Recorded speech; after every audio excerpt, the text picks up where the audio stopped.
Monsieur Lama, qu'est-ce qui fait de vous un éminent technicien? Une question qui m'a été posée par une personne et j'ai beaucoup réfléchi en disant mais pourquoi ne pas mettre exactement ces acquis en question que j'ai eus qui fait de moi un technicien aussi polyvalent?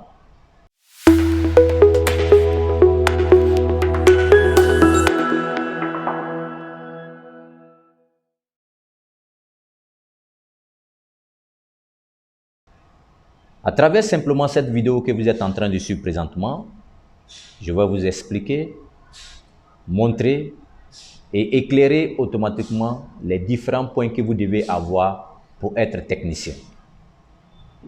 Mais pour parler de ces points, nous devons d'abord nous situer dans la technicité. Souvent, il y a beaucoup de personnes qui confondent un manœuvre, un banabana et un ingénieur. Nous sommes tous des techniciens. Mais cela dépend de notre manière de travailler lorsqu'il y a un problème ou bien une situation que nous sommes en train de résoudre. Un ingénieur est un technicien parce qu'il analyse, il intervient et il fait ce qu'on appelle des rédactions simplement des rapports ou des livrables. Pour que vous soyez des éminents techniciens, il vous faut respecter les 10 points. Ces 10 points sont les points essentiels de la technicité. Nous ne pouvons pas être un excellent technicien si nous ne respectons pas simplement ces 10 points. Le premier point, c'est la compétence. Vous ne pouvez pas être dans un domaine de la technique et que vous n'êtes pas compétent. La compétence, c'est 3 choses. C'est le savoir, c'est le savoir-faire et c'est le savoir-être. Si je suis un technicien dans le domaine de la maintenance informatique, avant que je parvienne à dire que je suis un technicien dans le domaine de la maintenance, ce qui veut dire que j'ai des acquis en termes de savoir.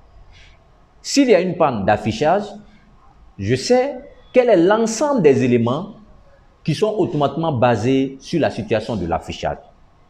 S'il y a un problème de plantage, je sais bel et bien quel est l'ensemble de ces éléments-là qu'il me faut. Ceci-là, c'est le savoir en question que j'ai. En fonction d'une situation, je suis capable automatiquement de régénérer ces acquis-là pour pouvoir intervenir. J'ai aussi le savoir-faire. Le savoir-faire, c'est là notre technicité. C'est la mise en situation réelle de ce que nous devons faire pour pouvoir intervenir sur une machine. Donc, si je suis toujours dans le cadre de la technique, plus précisément un maintenancier, il y a une machine qui a un problème d'affichage, je sais bel et bien quels sont les instruments qu'il me faut pour pouvoir automatiquement intervenir sur la machine. Quelle est la première paroi que je dois enlever? Quel est le deuxième élément que je dois toucher? Quel est le troisième élément que je dois faire ceci? Donc ça, c'est le savoir-faire. Et le savoir-être, ça c'est le comportement que vous allez effectuer vis-à-vis simplement d'une personne tierce. Et un technicien ne peut jamais se décliner de cette situation de compétence. Donc, le premier élément, c'est la compétence. Le deuxième élément, qui est le point fort encore d'un technicien, c'est l'honnêteté. Je ne peux pas être un technicien que je suis un fripon, je suis un maraudeur, je suis un chupeur, ce qui n'est pas possible dans la technicité. Un technicien ne peut pas engendrer une panne qui n'est pas exactement la panne qu'il a trouvée sur place. Il y a bel et bien la déontologie professionnelle. Et cette déontologie professionnelle, c'est l'honnêteté. Il y a une panne qu'un client a provoquée, mais je suis clair avec le client.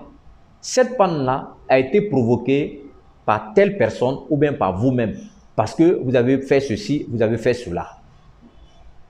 À l'issue maintenant de ce que vous l'avez éclairé, mais vous pouvez faire une facture pour votre expertise ou pour votre déplacement pour qu'il paye simplement votre honoraire. Là, je suis d'accord. Mais vous ne pouvez pas engendrer une panne qui n'existe pas pour dire simplement au client que c'est ça la panne afin que vous puissiez le surfacturer. ce qui n'est pas logique. Donc voilà encore un deuxième critère très fort pour un technicien. Le troisième point, c'est le professionnalisme. Un technicien, c'est un professionnel. Un technicien, c'est un professionnel.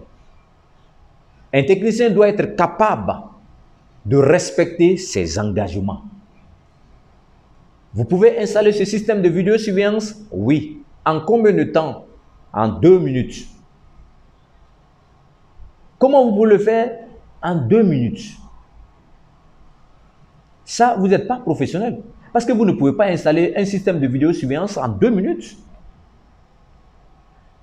Vous pouvez installer un système de vidéosurveillance? Oui. En combien? En 2 jours. Mais les 2 jours, il faut que vous décortiquez. Le premier jour, qu'est-ce que vous allez faire comme travaux? Deuxième jour, qu'est-ce que vous allez faire comme travaux? Cela fait ressortir simplement votre professionnalisme. Mais il ne faut pas parler verbalement pour dire « je peux le faire en tel » étant donné que vous n'êtes pas capable même de le réaliser. Ce qui fait de vous simplement un non-professionnel. Le professionnalisme s'accompagne aussi d'une documentation.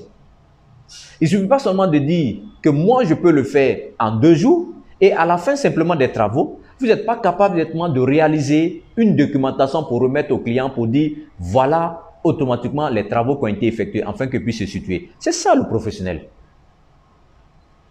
Mais vous levez un beau matin pour dire effectivement que oui, les travaux sont finis et voilà, exactement, il faut vérifier, il faut tester, c'est bon. Non, ça c'est pas un professionnel. C'est la documentation. Donc cela est considéré comme le troisième point pour être un professionnel. Quatrième point, c'est la langue. Je ne peux pas être un technicien réseau système et que je ne maîtrise pas l'anglais technique. Tu ne peux pas professer dans ce domaine-là si tu ne maîtrises pas l'anglais technique. Donc, d'où, même si vous ne comprenez pas l'anglais à 100%, mais il est bel et bien obligatoire que vous vous focalisez sur la langue pour pouvoir décortiquer les signes, les pannes et les langages qui sont émis simplement par vos machines ou vos appareils afin que vous puissiez vraiment interpréter quelle est la cause. Mais si vous ne comprenez pas de l'anglais technique, vous ne pouvez pas réaliser simplement ce qui est en face de vous. Ce n'est pas possible. Donc, ce quatrième point est un élément qu'un technicien doit corriger. Le second point, qui est aussi très intéressant, il faut parler de la gestion du temps. Un bon technicien, c'est la gestion de son temps. Si vous êtes un technicien et que vous n'êtes pas capable de gérer votre temps, sortez dans la technicité, vous n'êtes pas technicien. Un technicien, c'est le temps. Comme d'autres vont le dire, time is money. Effectivement, le temps, c'est de l'argent. Évidemment, oui, c'est vrai. Mais le temps, c'est un élément qui est très important. Je peux réparer tel élément en tel nombre de jours, je peux le faire sans aucun problème. Mais si vous ne savez pas gérer votre temps et que vous vous lancez simplement dans la technicité, vous serez considéré comme des faux. Et c'est la raison pour laquelle, dans notre domaine en question, nous remarquons effectivement que les techniciens souvent sont considérés comme des faux parce qu'ils ne respectent pas ses engagements, ce qui veut dire que son temps. C'est le temps qui te permet de respecter tes engagements. Si tu n'es pas capable de te réorganiser de manière technique, de manière professionnelle, mais tu ne pourras pas être exactement un technicien imminent. Le respect des normes est un élément aussi très important dans la technicité.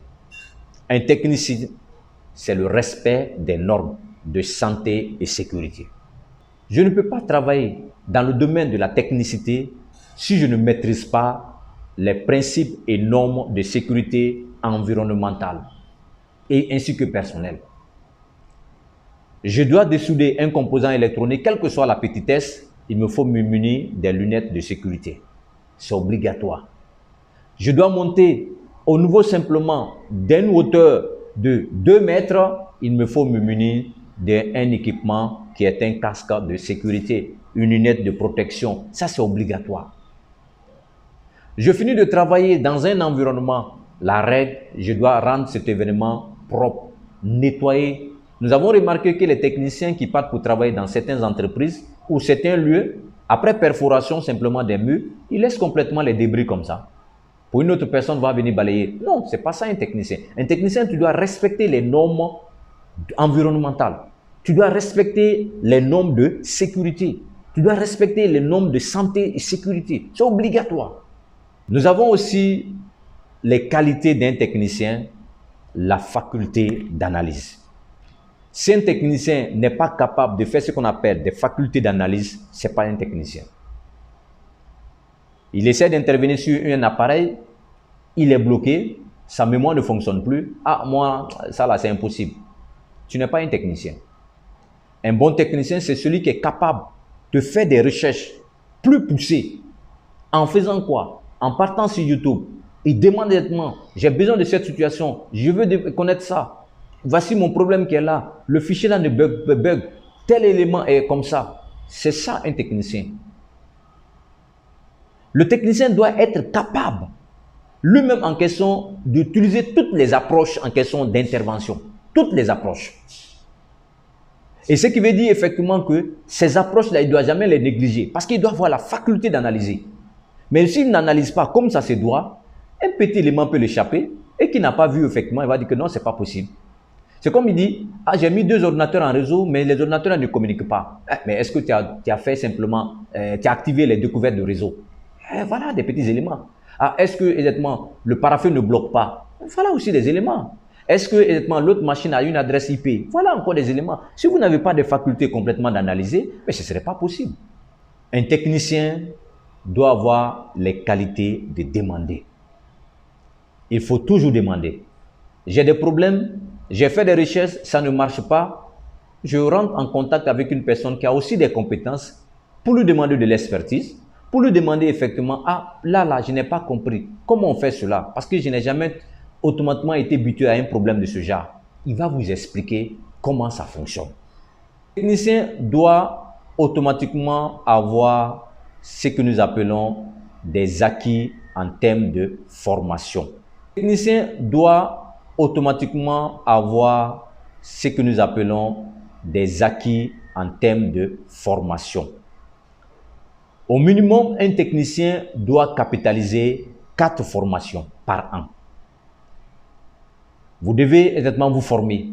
Un bon technicien, c'est celui qui se forme en perpétuelle évolution. Mais tout technicien qui ne se forme pas, tu n'es pas un technicien. Dans 2 ans, 3 ans, tu seras obsolète. Et quand tu es obsolète simplement dans notre domaine, tu n'es plus considéré en tant qu'un technicien éminent. Donc ça, c'est un point qu'il faut mettre bel et bien en pratique. À chaque 3 mois ou à chaque 4 mois, vous devez définir des formations que vous devez capitaliser. C'est ça un technicien. Mais un technicien qui s'assoit, qui n'est même pas capable de faire ce qu'on appelle des acquis de formation pendant 1 année, toi, tu n'es pas un technicien. Alors, nous devons exactement illustrer le dernier point. À travers cette vidéo, je vous demande exactement de partager, de liker, de vous abonner. Et car ce serait une valeur ajoutée pour vous et pour Wannadis Technologies, afin que les autres aussi puissent avoir ce qu'on appelle les acquis de compétences. Un technicien doit se fixer des objectifs. Tout technicien qui travaille sans objectif, ce n'est pas un technicien. Dans la technicité, je dois me fixer des objectifs. Il doit être capable de dire, à telle période, je dois avoir tel nombre de diplômes, tel nombre d'attestations, tel nombre de certifications, tel nombre d'éléments en question, tel nombre d'outils, tel nombre d'acquis en termes simplement de capacité. Et c'est ça qui fait de vous ce qu'on appelle un technicien.